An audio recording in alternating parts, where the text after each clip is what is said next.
Hello, eh bien écoutez, aujourd'hui je vais recevoir Hélène. Hélène, c'est une personne qui m'a contacté pour faire une consultation avec moi et j'ai décidé, et je lui en remercie grandement, d'avoir accepté de pouvoir enregistrer cette consultation donc pour la série French Riviera Medium. J'ai hâte de voir Hélène. J'ai peut-être des petites choses par rapport à elle qui vont arriver. Je pense qu'elle va me demander des choses sur le sentimental peut-être ou des choses comme ça. Effectivement, c'est un épisode un peu spécial. On va espérer qu'il y ait un de ces guides qui va venir. J'espère. On verra bien. Sinon, nous, on se retrouve juste après l'épisode. Sinon, je vous dis à très vite. Bisous.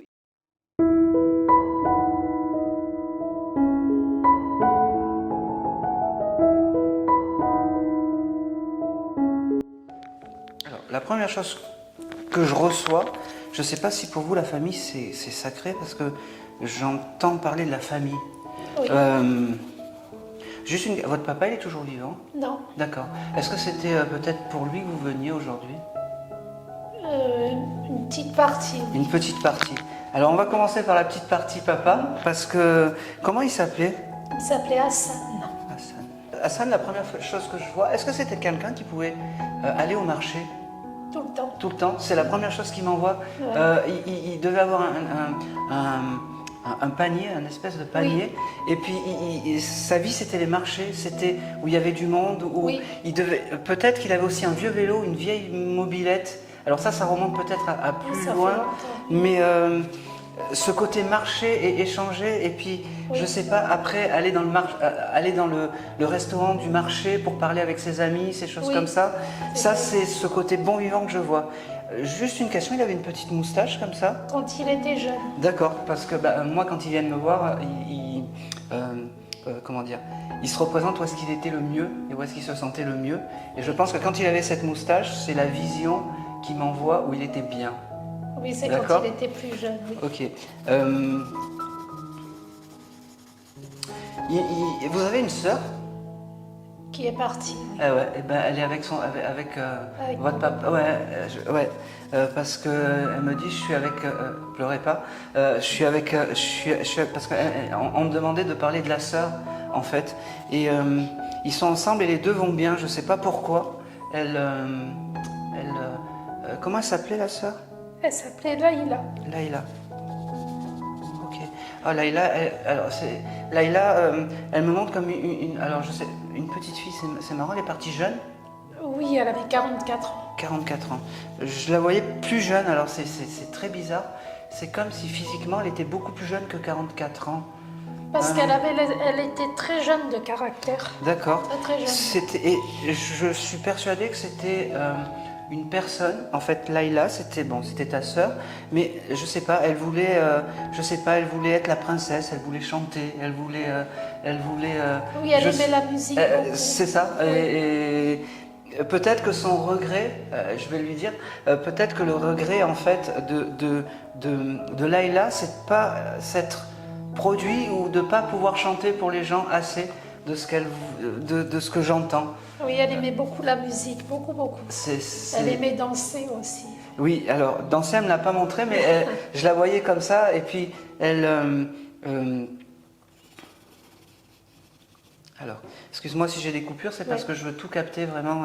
Et allez, montrez-moi quelque chose sur Hassan et Laïla. Maintenant. C'est marrant parce que ton père, il devait, je sais pas si, il me montre comme une grosse boule de pain, soit du pain, soit une brioche, je sais pas ce que c'est. Il était cuisinier en fait. D'accord, ok. Et il faisait beaucoup le marché de fruits et légumes, effectivement. Et je sais pas, le pain pour lui, alors je sais pas si c'était son restaurant, mais le pain pour lui c'était quelque chose d'important. Oui. Énormément. Et parce qu'il me montre une espèce de grosse boule de campagne qui cassait et c'était juste, pour lui c'était juste...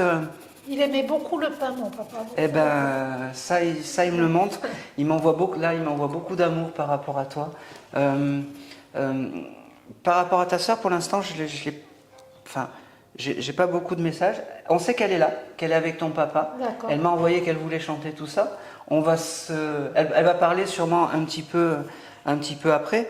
Mais je suis vraiment, vraiment content, mais vraiment, de pouvoir t'apporter ça. C'est gentil. Mais vraiment. Merci beaucoup. Allez, Hassan, maintenant.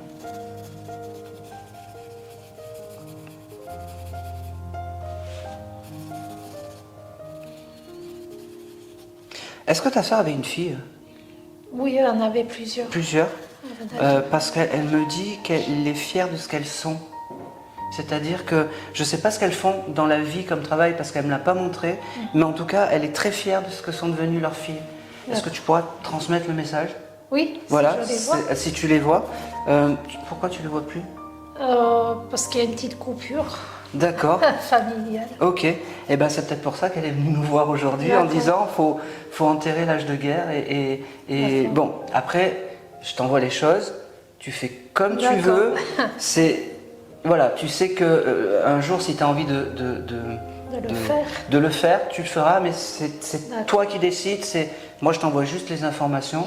Après c'est toi qui décides. D'accord. Vraiment.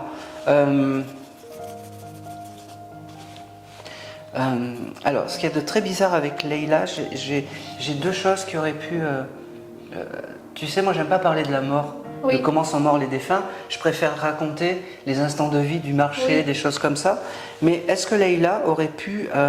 parce que je sais pas pourquoi, je sens que ça a été une fin un peu tragique. Alors, j'ai un bourdonnement d'oreille, je sais pas à quoi ça peut correspondre. Ah, mes acouphènes. Ah, d'accord, ok. Bon. Très bien.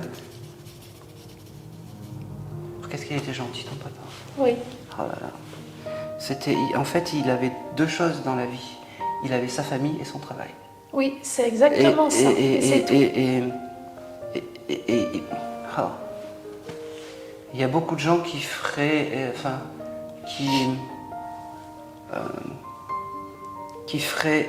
en fait...